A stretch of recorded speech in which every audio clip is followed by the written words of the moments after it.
trail and the army goes rolling along. In and out, hear them shout, counter march and right about, and the army goes rolling along. And it's high, high, hey, the army's on its way. Count up the cannons loud and strong. 2, 3, 4. Wherever we go, you will always know that the army goes rolling along. That the army goes rolling along.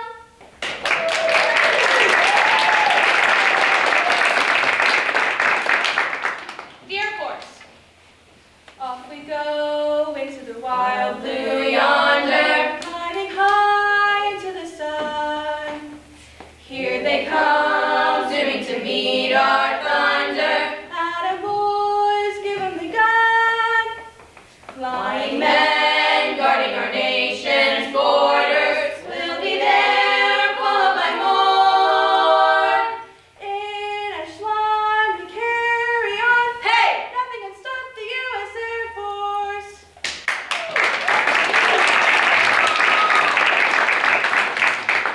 The Coast Guard. We're always ready for the call. We place our trust in thee. Through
founding fathers did agree to write a list of principles for keeping people free.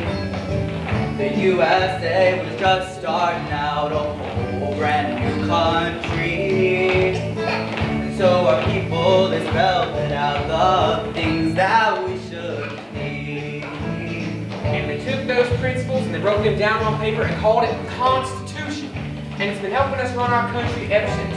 Now the first part of the Constitution is called the Preamble, and it tells what those founding fathers set out to do.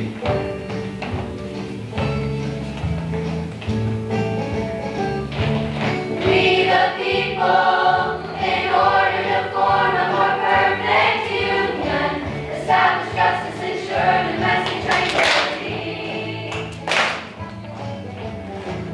provide for the common defense, promote the general welfare, and secure the blessings of liberty to ourselves and our posterity, to ordain and establish this Constitution for the United States of America.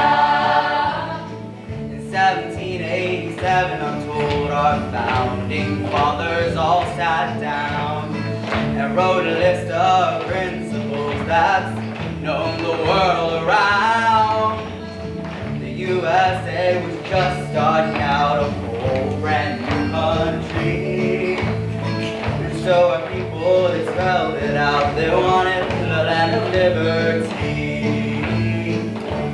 And it goes like this, the wonderful preamble. We the people, in order to form a more perfect union, establish justice, ensure domestic tranquility, provide for the common defense, promote the general welfare, and secure the blessings of liberty to ourselves and our posterity, to ordain and establish this Constitution for the United States of America. For the United States of America.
Ladies and gentlemen, we proudly present the entire American Revolution in 40 minutes or less. Over in Britain, King George wanted to control the American colonists. But the colonists wanted their independence, so they went to war. The colonists won and formed the American States of... Whoa, whoa, whoa. Wait a minute. We can't act that fast. Yeah, y'all need to slow it down a lot. Sorry, we're a little bit hungry and trying to make it to statement shape before the crowds. Okay. Let's try this again, shall we? Sheesh. Fine. We begin our story with George III, King of Britain, taxing the American colonists. It was the 1760s, and King George desired to maintain control of the American colonies. They had broken from Britain some time ago and were acting like their own country. Even though they technically still belong to Britain. Those colonists are nothing but rowdies. But if they try to rebel against war, they shall most certainly be punished. Hey, King George! What do you want? Do you know what you are? You're a tyrant. And you, sir, are a rebel. Well, I would rather be a rebel than a bully. Well, it looks as if I'm going to have to send some of my best soldiers over there to keep an eye on you colonist rebels. Oh, Irving! You called, Your Majesty? I need you and some of your buddies to go over to the 13 colonies and keep an eye on them. But sir, that's over 3,000 miles away. And even more in kilometers. Stop your insufferable whining and do as I ask. Yes, sir. Did you hear that, you rebel? My soldiers are coming over there. Bring it on! So thousands of British officers headed to the colonies.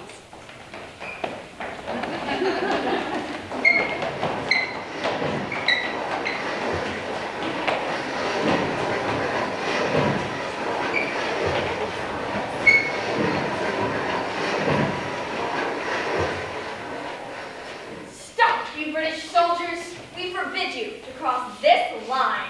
Can't you see they're outnumber you? Hey! Can't you see they outnumber you? Now behave yourselves and no one will get hurt. Y'all need to leave us alone. Yeah. Wait, am I or you? We're doing just fine without you. Things were starting to heat up between the colonists and the British soldiers. You must play by British rules. We won't play by your rules. We won't. Won't. You better call the boss.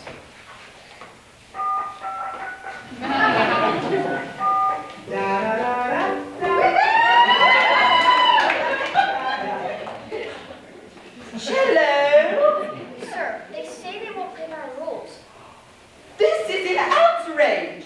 Let me talk to one of them. We want to talk to you. Yeah? Listen, you rebel. How do you expect the British Empire to grow more rich and powerful if you don't cooperate? Look, Georgie. First you brought about the Stamp Act. Then you brought about the Townsend Acts. We're tired of being taxed just so you can get richer and richer. Yeah! Let me talk to Irving. Here. Sir? You get those rebel colonists under control or else. Yes, sir, I will, sir. What do you say, sir? Well, there's nothing wrong with paying taxes as long as we get a say in how that money is spent. What Britain is doing is called taxation without representation. And it's wrong. Wrong. Wrongy dong dong. You colonists are impossible. Let's go, boys.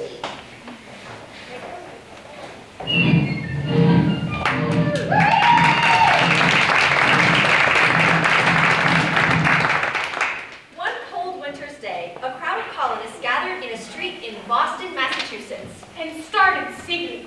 Yankee Doodle went to town, riding on a pony, stuffed the feather in his cap, and called it macaroni. Yeah! There! What's all this noise? We're just having a bit of fun.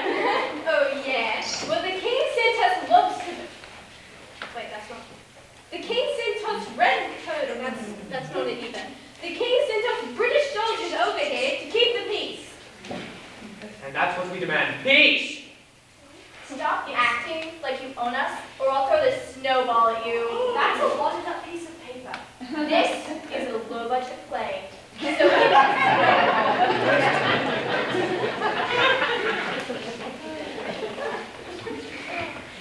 Don't you dare throw that snowball at any of us. throw it! Throw it! Throw the snowball! Before we continue this scene, we would like to direct your attention to... Excuse me, what are you doing? Introducing the love story. Love story. Well, yeah. All famous real-life historical stories have their own fictional tale of love. The Civil War has Scarlet and Rhett. The Sea of the Titanic has Rose and Jack. And our story has Floyd and Gertrude.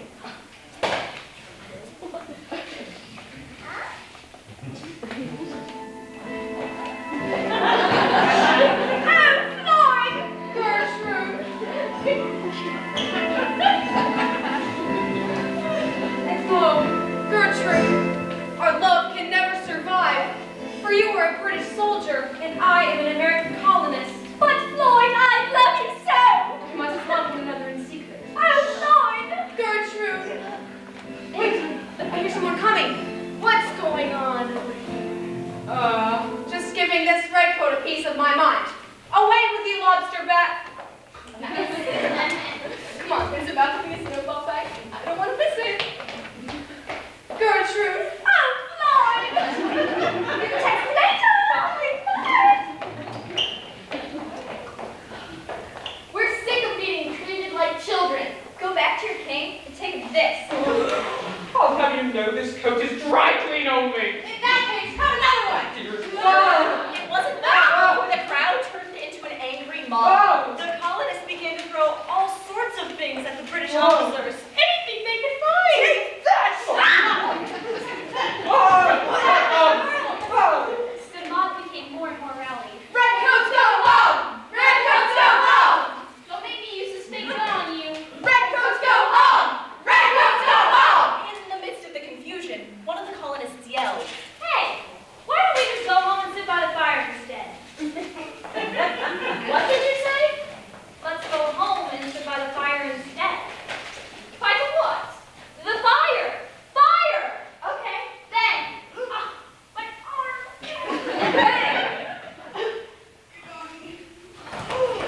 Bang! I'm coming to join you, Elizabeth. Now look what you did. Someone yelled fire. Samuel Adams! Yeah? The Redcoats are shooting at us again. It's a bloody massacre.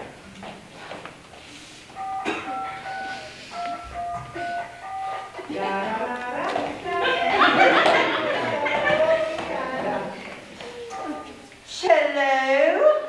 Samuel Adams here calling from Boston. Have you seen what your precious soldiers did over here? You're 3,000 miles away. Hold on.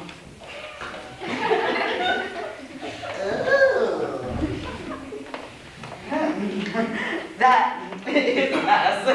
What do you plan to do about it? I'll tell you what. We'll do away with all the taxes in the Townsend Acts. The Townsend Acts taxed the colonists on tea, lead, paper, paint, and glass. Except for the tea tax. We'll just keep that little tax to remind you who is still in control. Ta-ta! What did His Majesty have to say? He said he will do away with all the taxes. Except the tea tax. What? You can't do that! We love our tea. We'll get you for this. We can't do it.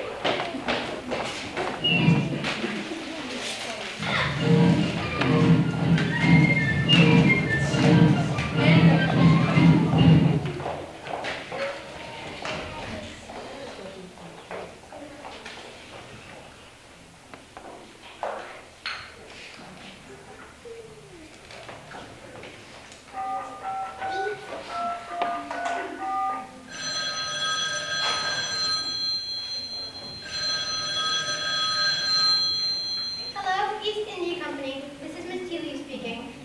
Miss Teeley, George, how are things? Oh, George, it's been so long. What can I do for you? Look, I know you're struggling. I also know you have a lot of tea. Get to the point, George. I'll tell you what. I'll tell the American colonists that they must buy their tea from you. It's a win-win. You earn money, those fussy Americans get cheaper tea, and I get to tax it all. Oh, George, it's a deal. Bye. Sweet. So, the deal was done. But the American colonists didn't like this plan at all. Look, it's the principle of the thing. If the British Parliament controls who sells us tea, who's to say they won't start demanding that we buy other things from whomever they say? It's just not fair. Oh, Floyd, Gertrude. Why, you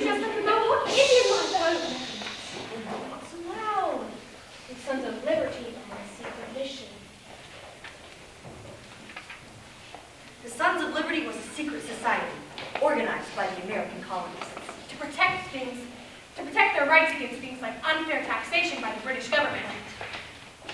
Would you be quiet? We're trying to do a scene here.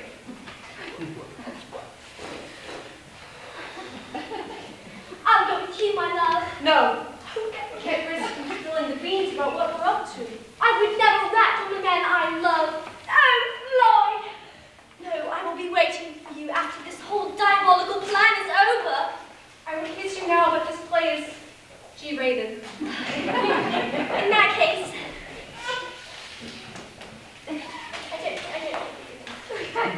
Go now. Don't say a word. The Sons of Liberty took their positions. The docks in the Boston harbor were dark and quiet on the night of December 16, 1773. Samuel Adams led his group of some 60 men to board 3 ships that night. And, well, see for yourselves what happened.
And off he went, proclaiming the news of what had happened to Boston Harbor. Hey, Georgia, we dumped tea in the Boston Harbor to teach Britain a lesson. Awesome. Hey, Penny, we dumped tea in the Boston Harbor to teach Britain a lesson. Nice. Hey, New York. And on he went until all the colonies had caught wind of what had happened in Boston. Some of the colonies were pleased with the news. Rock on. Cool. That was show Britain. I wish I could have been there. But others, not so much. Destroyed property. That's plumb criminal. This marks the end of law and order. And the rest of the colonies didn't get any lines in this play. There? Yeah, what the heck?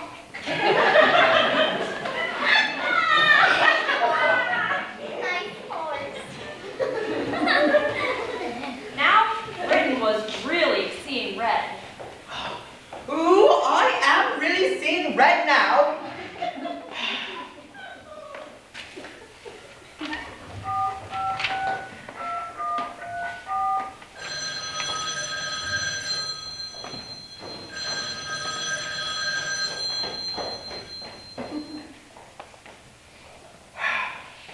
Irving, Yes, Your Majesty?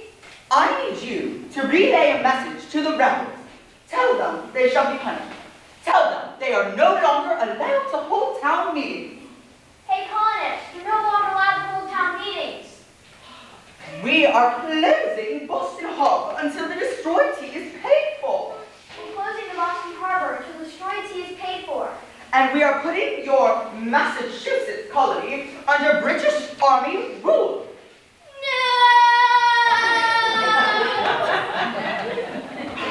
That's what you get for messing with King George.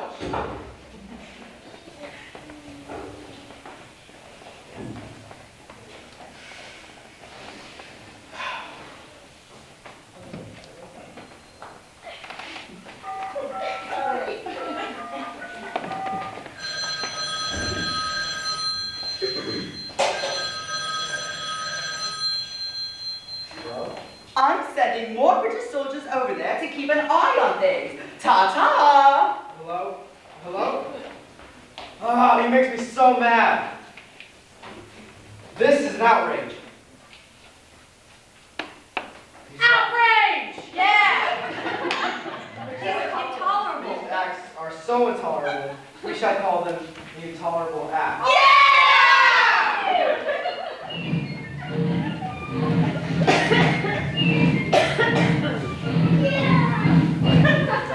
The colonists decided to take action.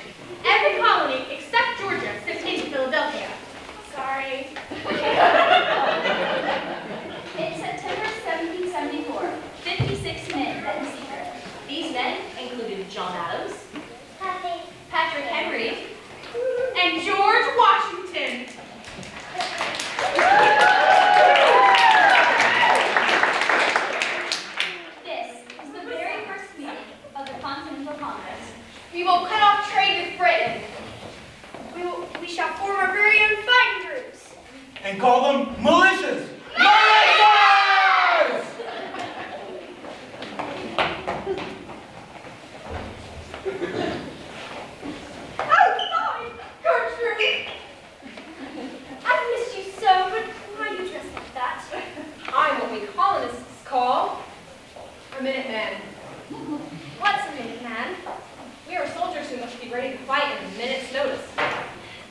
That's the wrong story, and that's the wrong war. Right, sorry. Goodbye, my love. Until we meet again. Yankee Doodle with the town running. Goodbye. That night, around 700 British soldiers prepared to march towards Concord, Massachusetts. 3 colonists, Paul Revere, William Dawes, and Samuel Prescott, met in secret. Hey, Will, the British are planning an attack at Concord. Hey, Sam. The British are planning an attack at Concord. Hey, Paul, the British are planning an attack at Concord. We must ride our horses around the countryside to warn the people. I have a broomstick. And you ride your broomstick, and we will ride our horse. Hey, look, I'm Harry Potter. Paul, you and I'll ride the kangaroo, and you take the ride for the broken rib. Right. We'll get those Dementors if it's the last thing we do. Ha ha! And you are not Harry Potter. So, the 3 men were off for Lexington to warn the people of the British soldiers' approach.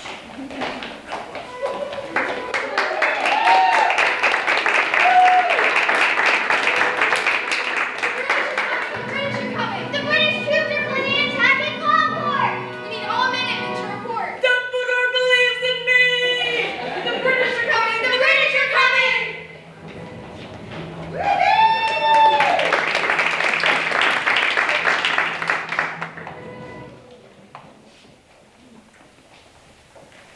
This is where the British soldiers are planning to attack. We'll be ready. Up here. Be ready.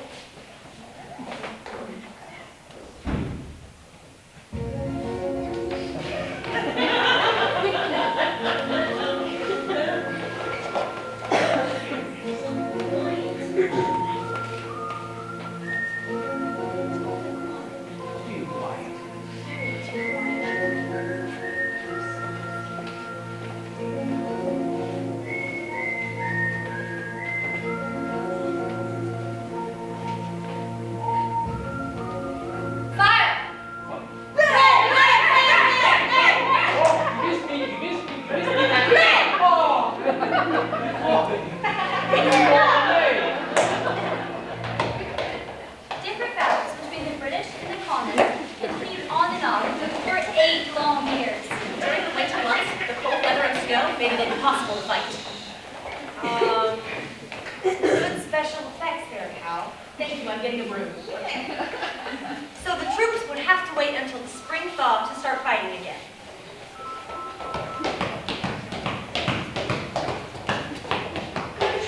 Woman, is that you?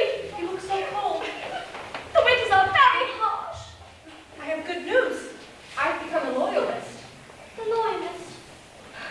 Oh, my darling, you've become a loyalist. I'm so proud of you. I have one question, though. Yes? What is a loyalist? A loyalist is a colonist who... I got this. Sorry. A loyalist is a colonist who doesn't want to be separated from the British Empire. I like loyalists. They are my friends. I think separating ourselves from the king is a big mistake. That means we're on the same team now, right? Are you sure you're not just telling me this to get on my good side? Watch, I'll prove it. Excuse me, sir. There are some Minutemen hiding over there, so you might want to head that way. Here's some beef jerky for food and an extra horse since yours broke. I mean, yeah. Thanks. Really appreciate it. It's true, I'm Floyd. Oh, okay, that's enough mush. Please. Just move on to the Battle of Bunker Hill. See if I care. Thanks for giving away the next scene. We now move on to the Battle of Bunker Hill.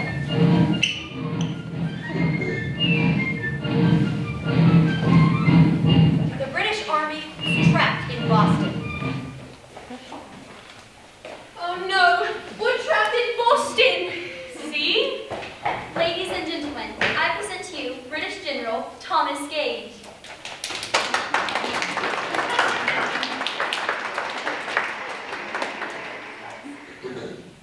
I have decided to take control of the hills around Boston. That is a good idea. That way the colonists cannot shoot down from us from atop the hills. Bingo. But colonial militia got wind of this plan.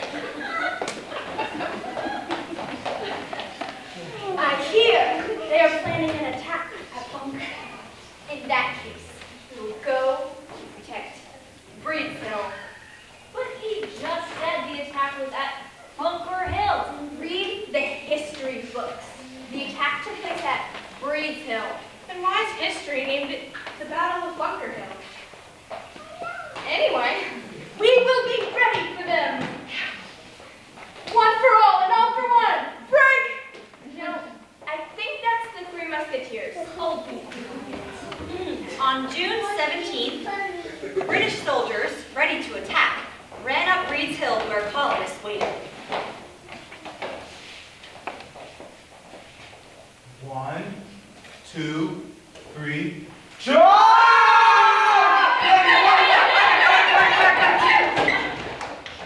Go, Pat. Sorry. One more time, okay? Okay. The British soldiers mustered up their courage and tried again. 1, 2, 3.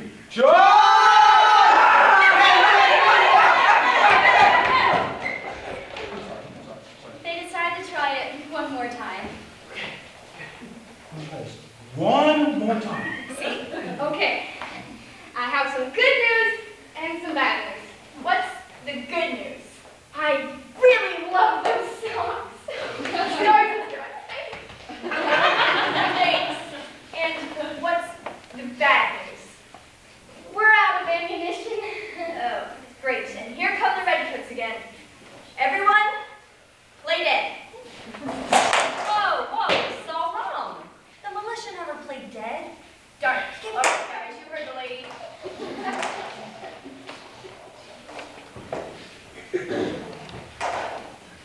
We're going to try this one more time, okay? 1, 2, 3.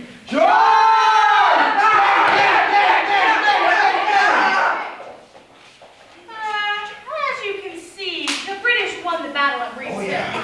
Bunker Hill. Even though it was fought at Breed's Hill. About 150 colonists lost their lives in this battle. Yes! And more than 200 British soldiers were killed. Oh.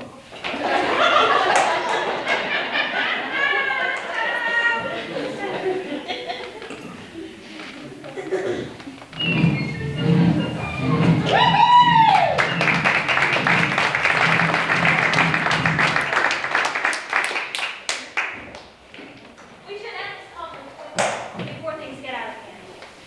I have signed this olive branch petition to deliver to King George to reading consent. Who would like to deliver it to me? I will.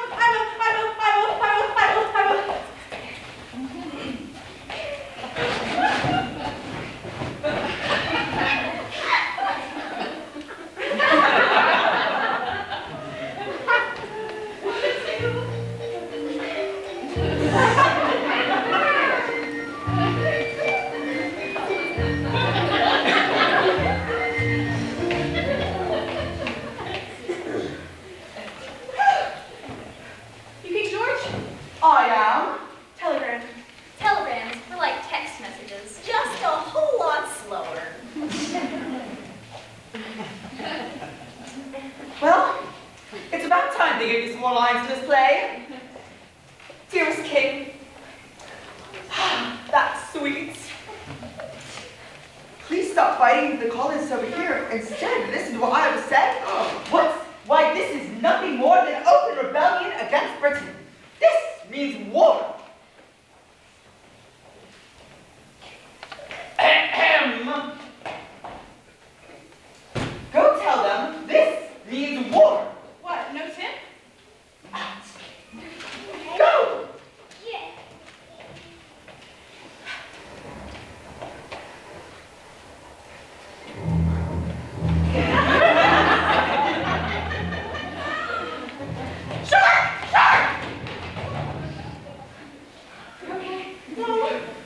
It'll be okay. What did that grumpy old king have to say? I heard that. He said, this means war. Okay, everybody, clear the stage, please. Clear the stage. Back in the colonies, on July 4th, 1776, Congress approved the Declaration of Independence. Copies of this new declaration were made and sent to all the colonies so everyone could know what it said. Right. Extra, extra,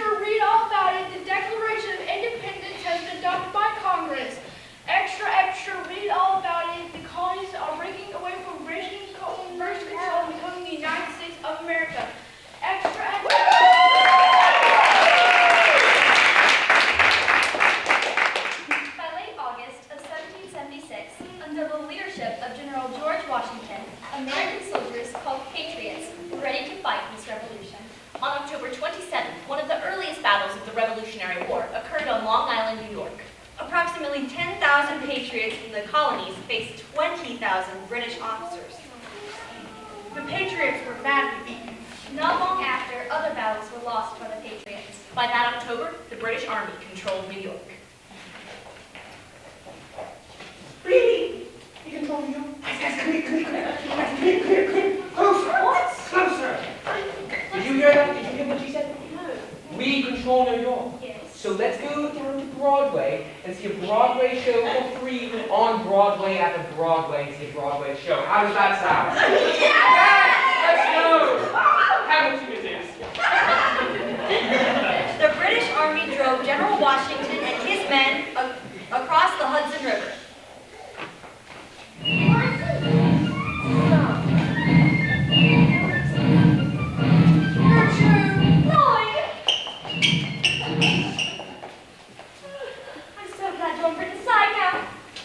Well, about that.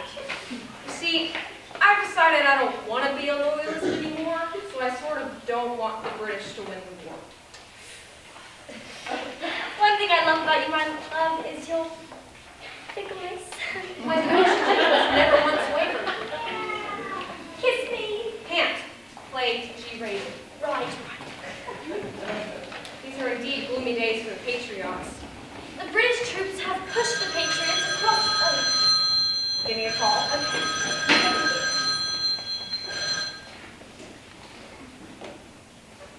Hello?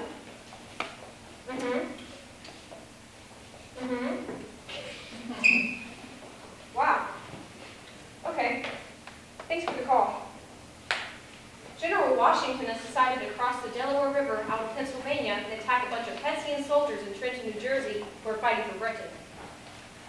Washington crossing the Delaware. You know, my love, that makes me want to sing a song that's being acted out behind me. Row, row, row your boat across the Delaware. General George and all his men safely made it there. And once they reached the water's edge, the Hessians they surprised. The Hessians were sure caught off guard, the surrender flag did rise. Raise.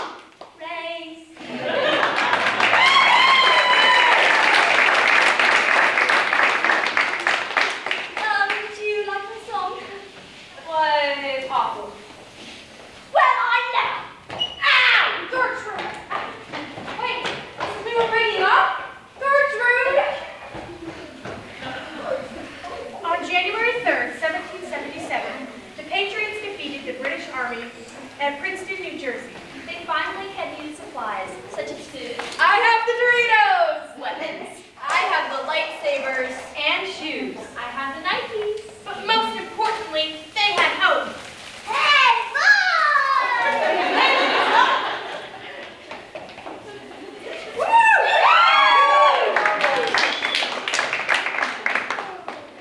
And now comes the turning point of the war. Drum roll, please. We don't have a drum. Okay. In June of 1777, British General John Burgoyne led thousands of soldiers from Canada into New York. That's me. She's talking about me. Just be quiet and act out the scene. Okey-doke. General Burgoyne called his old buddy, General Howe, who was fighting his way to Philadelphia.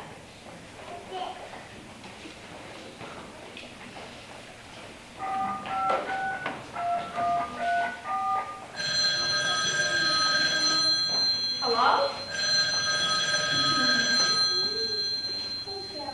What's up, Howe? Hello, I'm on my way through Philadelphia. Listen, we need to work together and kick some Patriot booty. I got about 8,000 guys here ready to go. Okay, I'll meet you in Saratoga. I gotta get for work. I gotta get off the foot right now. It's the final war. Bing, bing. Hey, watch you. Fall down. Okay, boys, let's go to Saratoga. Coming soon.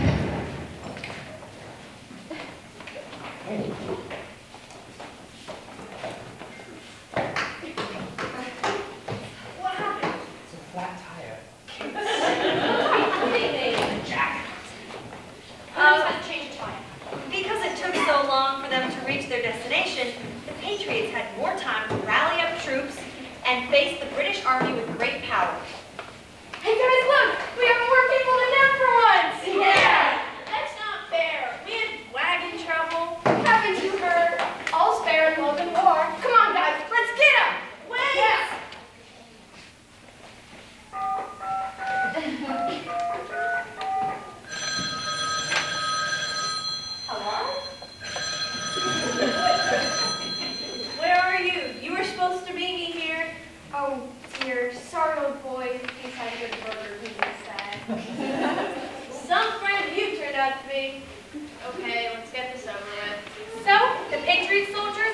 British soldiers fought.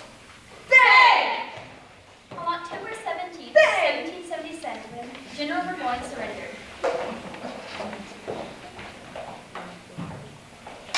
We surrender! We surrender! Hey, wrong flag. We surrender! Get up, let's go. What would Dick? Could you do us a favor for just a moment? Could you close your eyes? Get up, let's go. I can't see you. Sheesh, somehow. It's not like the audience doesn't know how to suspend disbelief or anything. I mean, they've been doing it the entire play. The British defeat at Saratoga was the turning point that changed the entire outcome of the war.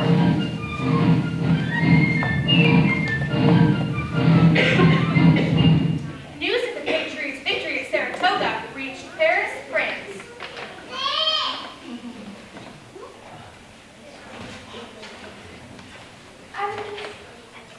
Who is Benjamin Franklin talking to? A Frenchman? Why, it's a good thing I can read lips.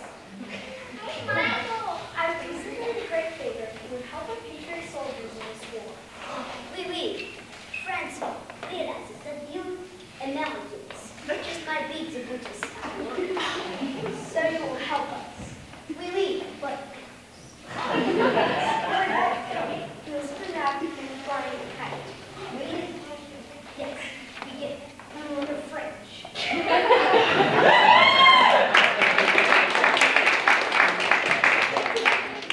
Just as I thought, Franklin has convinced the French to step in. We are settlers now. Where's my Alka-Seltzer? The winter of 1777 and 78 was a harsh and cold one. General Washington and his men tried to stay as warm as possible around fires at Valley Forge, Pennsylvania. They lived in tents full of coals. Clothes and shoes were in short supply. Food was scarce. Diseases spread quickly amongst the soldiers. Many died from illnesses such as typhoid, influenza, and smallpox. However, after that cold winter was also a time when the American Army practiced their fighting tactics, and as a result, became an even stronger fighting force. The war began to move south. Spain also stepped in to help the American Army out.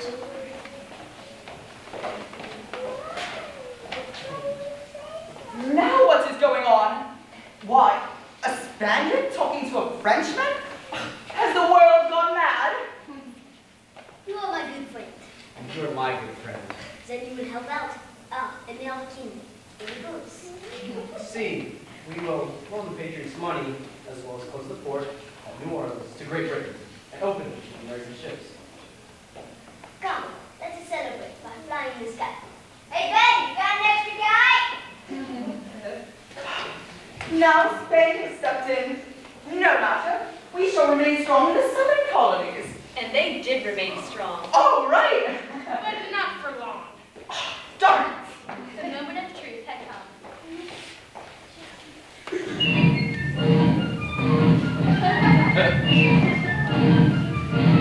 In order to win the war, both armies needed a victory.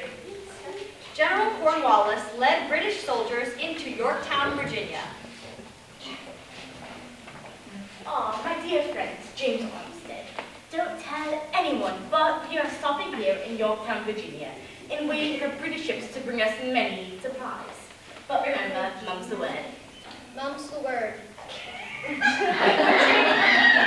But James Armstead, as you can see by the way he's dressed, was a spy and delivered his secret plan to a patriot leader, the Marquis de Lafayette.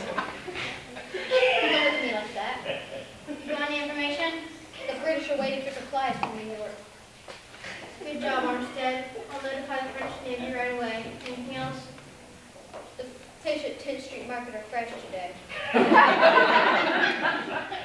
spy name's Fred Flintstone. Don't mention it.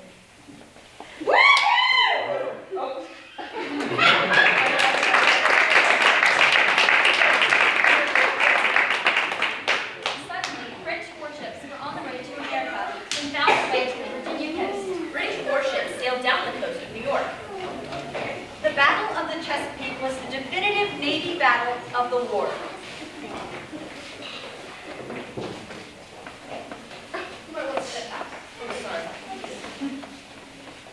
Prepare yourselves for the deafening sound of our cannons!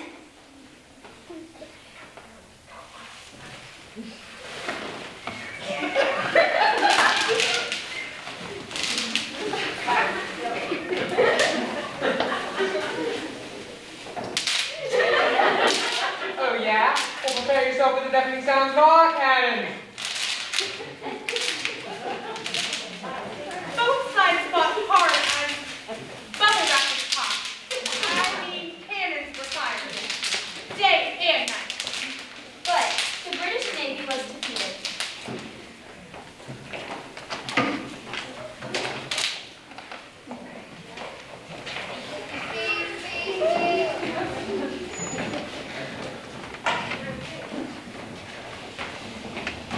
In the meantime, Patriot and French troops marched south from New Jersey together and surrounded the British troops.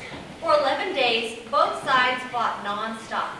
Cornwallis, the British general, gave up and sent a runner to surrender to Washington.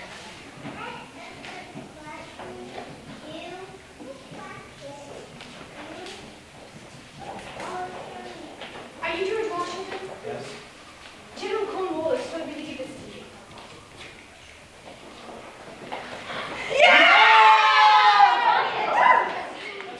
In Paris, France, the Treaty of Paris that ended the American Revolutionary War was officially signed in 1783. The colonies were on their journey at last to become their own country, the United States of America. The end.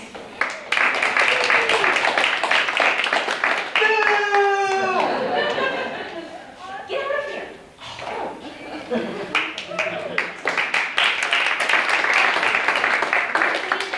The entire American Revolution in 40 minutes or less.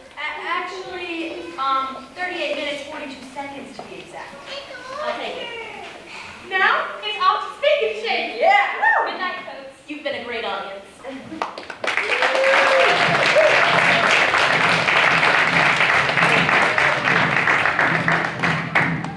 Gertrude, did you hear?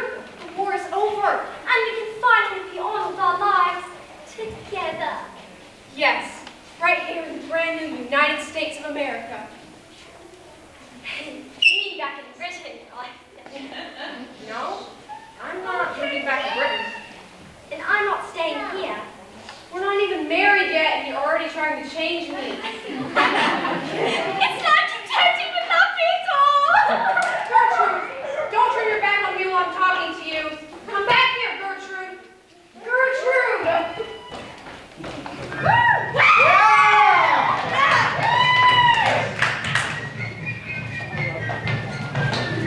That really was the end.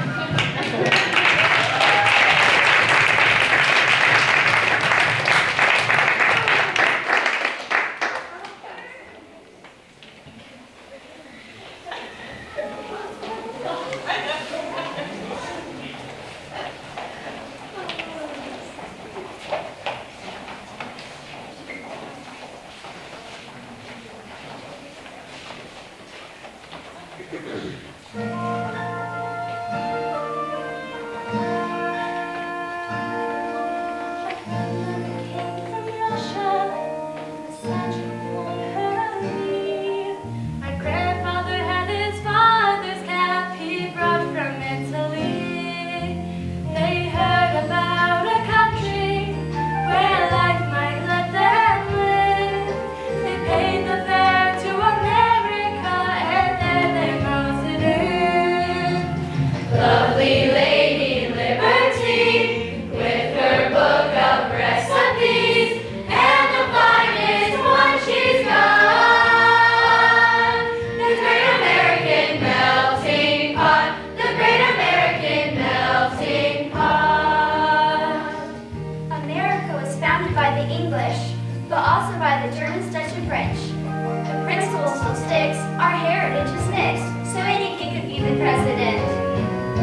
You simply melt right in, it doesn't matter what your skin, it doesn't matter where you're from or your religion, you jump right in. The Great American Melting Pot, the Great American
She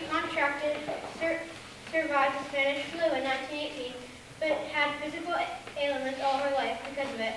Although she studied medicine at Columbia University, her primary interest was in aviation, and she started flying in the early 1920s.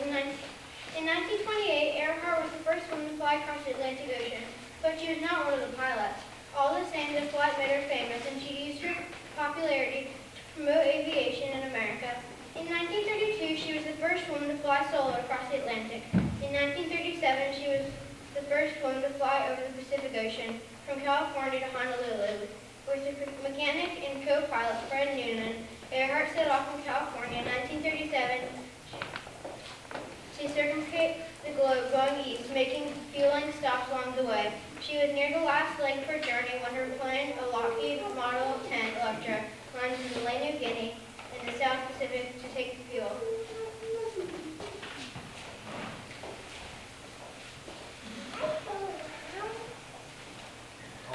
I cannot wait to get airborne and away from this heat.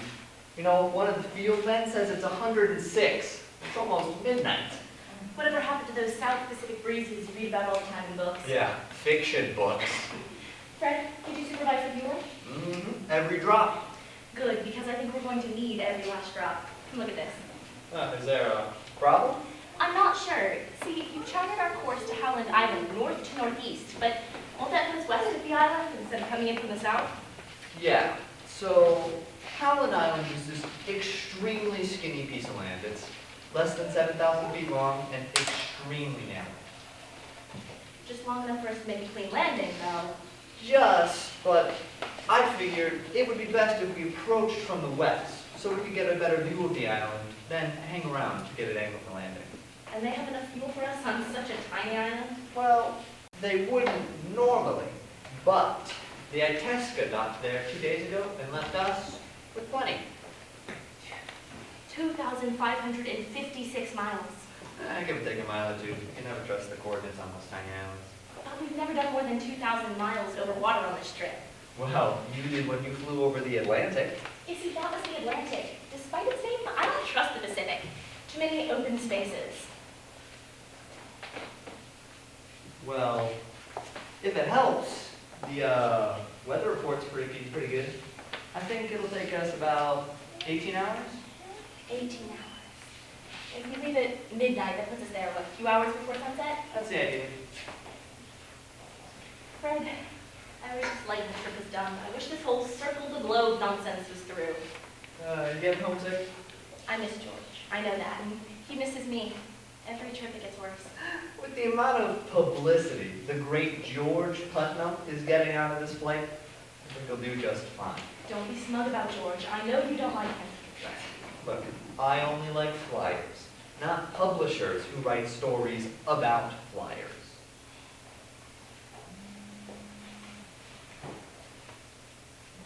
Poor George. Sort of a wife you must think I am. George knew you were a flyer when he married you. I think that's why he did it. You know, they called you Lady Lindy. Wasn't he the guy who came up with that? No, it was some other newsman, I think. I can't remember who. Well, whoever did, it sure sold a lot of newspapers and magazines and... Enough, Fred. What time is it? 6 to midnight. Not a cloud in the sky. A quarter moon off to the west. It's a beautiful night to fly. Yeah? Fred, do you remember the first time you ever saw an airplane? I mean, like truly saw one and all that it could do. Yeah. I saw a lot of the older models when I was out at sea. You know, they'd pretend to dive bomb us. I remember, yeah, it was just old stunt pilots showing up. I have a similar story. When I was younger, I went to go see an air show with a girlfriend in Toronto. And we weren't sitting with the crowd, but we were watching from the hill nearby. And one of the stunt pilots saw us, 2 girls sitting away from the crowd, and decided they'd give us a good scare. So he circled around, went real low, and just flew right at us. I think he wanted to see us scamper off like rabbits. And I'm pretty sure my friend did, but not me. I just stood there fascinated by this triplane, and I knew he'd pull up at the last second, and sure enough he did. I guess I ruined his fun, but for me it was exhilarating. I suppose you were always a fearless fool. I suppose so. Soon after that, I was determined to fly. I worked many jobs, horrible jobs, most of them, and managed to scrape up enough money to pay for flying lessons. My mother thought I was crazy, but she even pitched in a few bucks herself. I remember flight school. I liked it there. It was nice. The men were different from the ones that I know at sea. Men, all men, I imagine. At that time, yeah, all men. Nope, no flight school for me. Instead, I sought out Anita Snook and took personal lessons from her. Good old Nettie. She was a pioneer. And she was a woman. I idolized her, though she could be tough. I remember I cut my hair short because that's how she wore hers and haven't let it grow out since. You learned from the best. Indeed, I did. Fred, do you remember the first time you flew? Yeah, it was sometime in flight school. No, I mean alone, flying solo, up there by yourself. Oh yeah, I was in Arizona. I was nervous as a cat. Not me. I loved it. Free to go in any direction or at any angle, just me and the air around me. I'll never forget that feeling. I still get it sometimes. I guess I kind of get what you mean, but I don't know, maybe I'm still a seaman at heart because I've always thought about flying as in bearing, direction. I don't know, it's always been more of a science for me, or maybe mathematics. For me, it's still a thrill. How could I ever give this up? You give up flying? Yeah, I don't think so. But I'm turning 40 in a few weeks, and I promised George that this was my last big Stunt?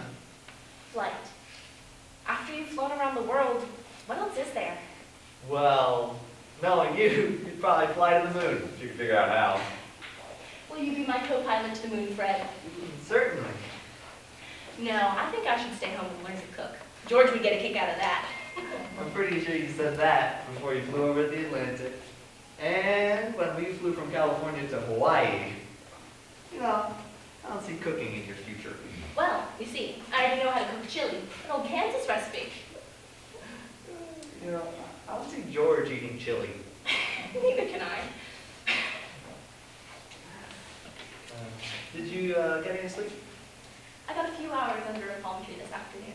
I dreamt I was back in California. You? No sleep for me. Way too hot. Well, hopefully it'll be a bit cooler on Howland Island. Maybe a nice soft bed somewhere. I don't think there's going to be a bed. I don't think there's going to be anything on Howland Island. Not even a palm tree. Well, all it has to have is plenty of fuel. I'll wait for Hawaii for that nice soft bed. It's about time. We'd better get the Electra and the landing strip warmed up. Red. And Amelia, Yes, Fred? last thing. Never stop flying. What? No. Lady Lindy. No chili for George. No chili for George. Just the two of us flying off together forever? Something like that.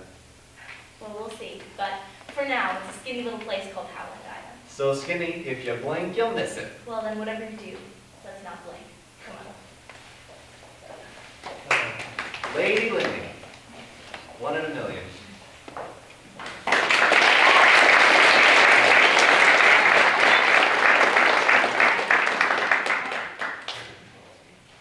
Earhart and Noonan took off from the Electra at midnight and headed toward Howland Island.